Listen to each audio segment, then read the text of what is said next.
Telephone കണ്ടുപിടിച്ച Graham bell ഒരിക്കൽ പോലും വീട്ടിലേക്ക് വിളിച്ചിട്ടില്ല എന്ന് പറയുക. കാരണം എന്താണ്? അദ്ദേഹത്തിന്റെ ഭാര്യ സംസാരിക്കത്തില്ലായിരുന്നു, അദ്ദേഹത്തിന്റെ അമ്മയ്ക്ക് ചെവിയും കേൾക്കത്തില്ലായിരുന്നു. പിന്നെ ആർക്കു വേണ്ടിയാണ് ആ മനുഷ്യൻ ഇതെല്ലാം കണ്ടുപിടിച്ചത്? പ്രിയമുള്ളവരെ, ചിലപ്പോൾ തിരിച്ചൊന്നും കിട്ടിയെന്നിരിക്കില്ല അല്ലെ? തിരിച്ചൊന്നും കിട്ടാത്ത അവസരത്തിലും നിനക്ക് കൊടുക്കാൻ പറ്റുന്നുണ്ടോ എന്നുള്ളതാണ്. ഒരുപക്ഷെ നീ ഏറ്റവും കൂടുതൽ സ്നേഹിക്കുന്ന വ്യക്തിയായിരിക്കാം നിന്നെ തള്ളി പറയുക, അല്ലെങ്കിൽ ഏറ്റവും കൂടുതൽ സ്നേഹം കിട്ടണമെന്ന് പ്രതീക്ഷിക്കുന്ന വ്യക്തി നിന്നെ അവഗണിച്ചേക്കാം. ഈശോ പറഞ്ഞില്ലേ, തിരിച്ചു കിട്ടും എന്ന് പ്രതീക്ഷിക്കാതെ മറ്റുള്ളവർക്ക് നന്മ ചെയ്യുവിൻ.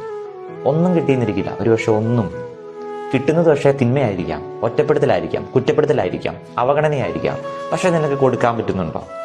കൊടുക്കാൻ പറ്റണം. നമുക്ക് കിട്ടുമോ കിട്ടാതിരിക്കുമോ അറിയില്ല.